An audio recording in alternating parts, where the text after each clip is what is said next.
Okay, the next part we are going to look at isomers. So isomers, what are they? They are different compounds with same molecular formula, but they have different structure. Okay, so a common example will be this A and B. So same molecular formula. Usually when I see isomers, what I will do first is count the number of carbon. 1, 2, 3, 4, 5, 6, 7, 8, 9, 10. Same thing, 1, 2, 3, 4, 5, 6, 7, 1, 2, 3, 4, 1, 2, 3, 4, 5, 6, 7, 8, 9, 10. Both the drawings are C4H10. Okay, but if you look at the structure, this is a straight chain. This has a branch. Okay, so they have different structure. The straight chain only got 3 carbon in the second picture. Okay, so we call them isomers. These two are isomers to each other. Okay, so this one with the straight chain, this is what we call butane. All single bonds, 4 carbon. And this one, your straight chain has 3 carbons. So this is your propane. And because it has a branch on carbon 2, so 2-methyl propane.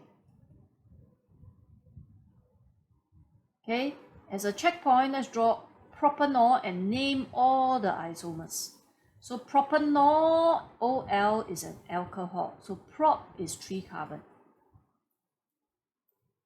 The most common one we will have is the functional group at the end. Okay, because it's an alcohol, it ends with OH, and prop has 3 carbons. Okay, so this is just your propanol. Okay, usually when we try to draw your isomers, your functional group will move, right? So this is carbon 1, this is carbon 2, carbon 3. Move your functional group to carbon 2. Okay, so same thing. Move it to carbon 2. It doesn't matter if it's on top or below.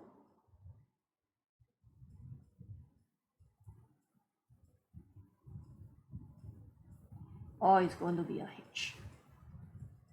Okay, so now I move it to carbon 2. 1, 2, 3. If you name it this way, it's still on carbon 2. Okay, so I move it to carbon 2. This one we will call it prop 2-ol.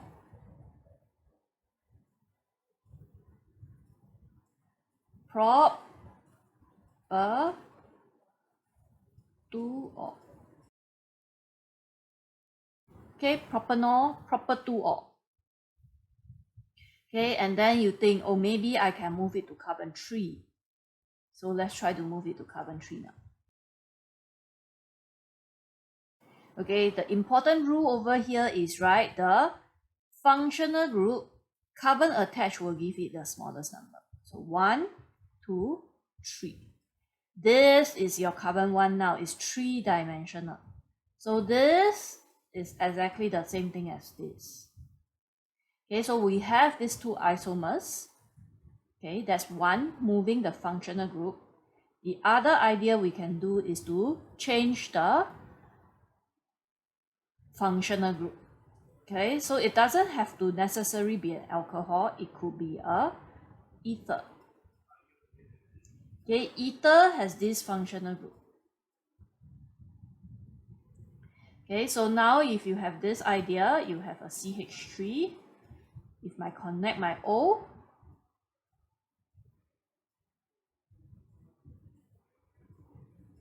okay, let's count your carbon. 3 carbon, propanol, 3 carbon.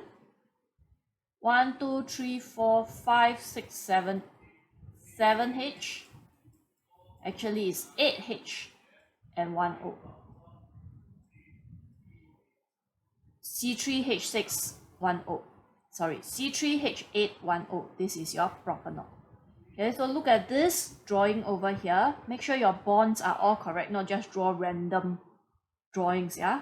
The number of bonds coming out from each element must be correct. So 4, 4, 2, 4. Okay, H 2, 3, 4, 5, 6, 7, 8. H8, C3, and 1O. So this is an ether. You don't have to name it because it's not within the syllabus. Okay, but it is also a isomers of your propanol. And likewise, this molecule, 1, 2, 3, your carbon, the functional group, give it the smallest number. This one will be exactly the same as this. This is 1, this is 2. Your functional group, this oxygen single bond, this is bonded to 1 and 2, this is bonded to 1 and 2. Okay, so these two are exactly the same as each other.